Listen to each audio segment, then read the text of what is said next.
SDM की meeting हुई और उस मीटिंग में इस बात पे चर्चा हुई मनी सर एक मिनट कि दिल्ली में जिस तरह से कोरोना के केसेस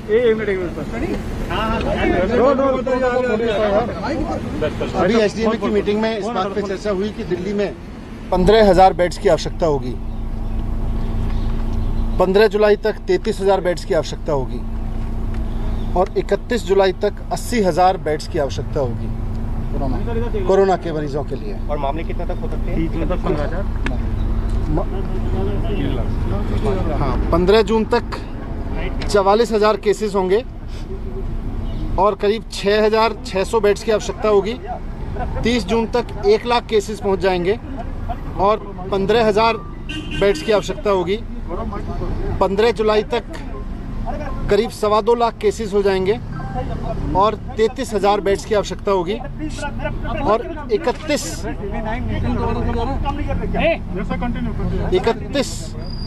जुलाई तक करीब 5.5 लाख केस पहुंच जाएंगे दिल्ली में और उसके लिए करीब 80,000 बेड्स की आवश्यकता होगी।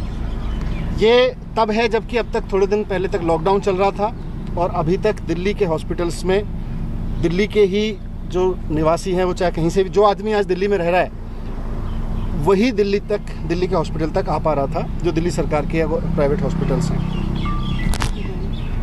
इसीलिए दिल्ली की कैबिनेट ने निर्णय लिया था कि अभी कुछ समय तक, जब तक कोविड की परेशानी है, आगे आने वाले समय में जब 15,000 बेड्स की आवश्यकता होगी, 33,000 बेड्स की आवश्यकता होगी, 80,000 बेड्स की आवश्यकता होगी जुलाई के एंड तक, तो इनको दिल्ली के जो आज लोग दिल्ली में रह रहे हैं उनके लिए ही मैनेज करके रिजर्व रखा जाए, उनके लिए ही सीमित रखा जाए।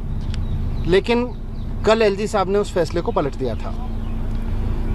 जब आज एलजी साहब से डीडीएम की मीटिंग में हमने रिक्वेस्ट किया कि साहब आपने कल ये फैसला पलटा, तो उससे पहले आपने अपेक्षा की होगी, कुछ आकलन किया होगा कि कितने केस बढ़ेंगे, बाहर से कितने केसेस आएंगे, उसका भी उनके पास कोई आइडिया तो नहीं था।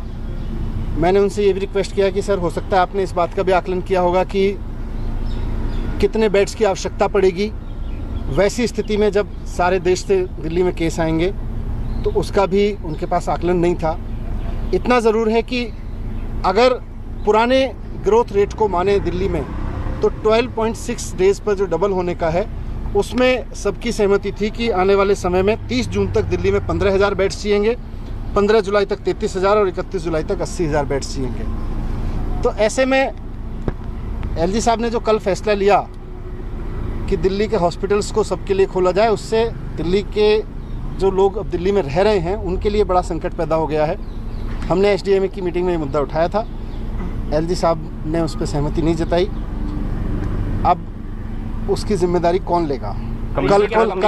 कल को अगर केसेस इसी रूप से दिल्ली में बढ़ते हैं और बाहर से भी आके 2 दिन में, 4 दिन में, 10 दिन में दिल्ली के जो अभी अवेलेबल बेड्स हैं वो भर जाते हैं, तो इतने सारे केसेस जब आगे आएंगे और इतने सारे बेड्स की ज़रूरत पड़ेगी तो वो कहाँ से आएंगे? अभी इसका जवाब एसडीएम की मीटिंग में कहीं से तो हमने उनसे यही कहा कि इसको रिकंसीडर करें। उन्होंने मना कर दिया था रिकंसीडर करने से, लेकिन अब जो भी है हम उसको लागू करेंगे और हम कोशिश करेंगे कि दिल्ली में देश के जितने ज़्यादा से ज़्यादा लोगों की सेवा हो सके, और दिल्ली के लिए भी पूरी कोशिश रहेगी जितना मेडिकल फैसिलिटीज़ को एक्सपेंड कर सकें, जितना अधिक से अधिक संख्या में ऑक्सीजन बेड्स और ये सब खरीद सकें। इतनी संख्या में ऑक्सीजन बेड्स बनाने की अभी तैयारी हम लोग कर रहे हैं। कम्युनिटी स्प्रेड पर भारत सरकार के अधिकारीगण भी आए हुए थे। उनका कहना था कि अभी दिल्ली में कम्युनिटी स्प्रेड की स्थिति नहीं है, इसलिए अभी उस पर चर्चा की ज़रूरत नहीं है।